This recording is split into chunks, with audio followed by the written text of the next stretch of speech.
नबी करीम की इब्तिदाई जिंदगी से ताल्लुक़ रखने वाला ये वाक़या निहायत रूपरवर और ईमान अफरोज़ है। ये वाक़या इस वक्त का है जब आप अभी शेर खार थे और अरब के इस कदीम तरीक़े के मुताबिक बादिया देहात सहराई इलाका में परवरिश के लिए भेजे गए थे। मक्का का माहौल इस ज़माने में इतना साफ नहीं था, इसलिए मक्का के मुअज़्ज़ज़ लोग अपने बच्चों को साफ सुथरी हुआ, खालिस ज़बान और मजबूत नशोनुमा के लिए बादिया में मखसूस ख़ानदानों के पास भेजते थे। बन्नू साद इस मकसद के लिए मशहूर थे और उन्हीं में से थीं हज़रत हलीमा सदियारा। हज़रत हलीमा खुद बयान करती हैं कि इन दिनों बन्नू साद शदीद कहत में मुब्तला था। उनके पास कमज़ोर ऊँटनी थी, सवारी भी कमज़ोर थी, दूध भी कम था, बचुआ भी भूखा रहता था। इस हालत में वो अपने शौहर के साथ मक्का में बच्चों को पालने के लिए आए ताकि कोई बच्चा मिल जाए और उनके घर में खैर व बरकत हो। जब सारी औरतें मक्का पहुंची तो उन्होंने यतीम बच्चे को पालने से इनकार किया, क्योंकि यतीम बच्चे से माली फायदा कम होता था, इसलिए वो सब हुजूर को छोड़कर किसी और बच्चे को लेने की कोशिश करती थीं। आखिर में जब किसी को बच्चा नहीं मिला तो हज़रत हलीमा ने फरमाया, क्या ही अच्छा हो कि मैं इस यतीम बच्चे को ही ले लूं, शायद अल्लाह इसमें बरकत दे दे। जब हज़रत हलीमा ने आमनारा के पास रसूल अल्लाह को देखा, आपका चेहरा नूर से चमक रहा था। दिल में अजीब सी मोहब्बत और सुकून पैदा हुआ।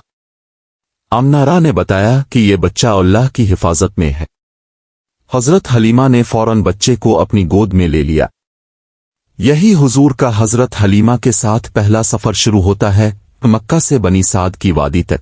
हज़रत हलीमा खुद बयान करती हैं कि कमज़ोर ऊँटनी अचानक ताकतवर हो गई।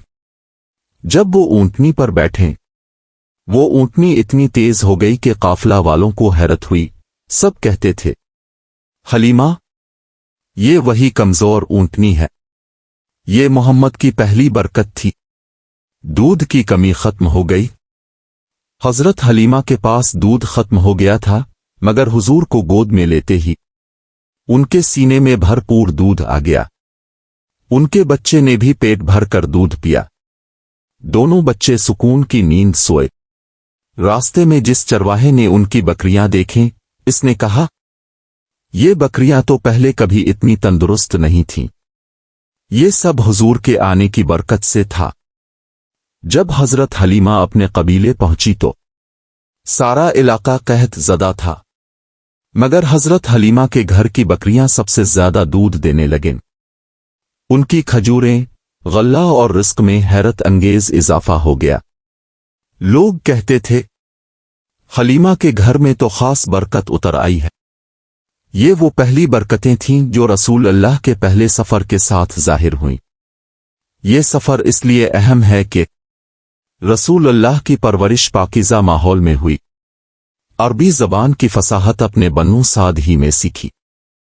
हज़रत हलीमा के घर में अब की मोहब्बत और बरकत ने सबकी जिंदगियां बदल दें। ये हुजूर की नबुव्वत के आसार का पहला ज़हूर था। हज़रत हलीमा का मक्का आना, हुजूर का इंतखाब और फिर आपको लेकर बन्नू साद जाना, ये सब एक नूरानी सफ़र था जिसमें कहत में बरकत आई। बीमार जानवर ठीक हो गए, खाना बढ़ गया, घर में सुकून आ गया और नबी करीम की मोहब्बत ने पूरे कबीले को बदल दिया।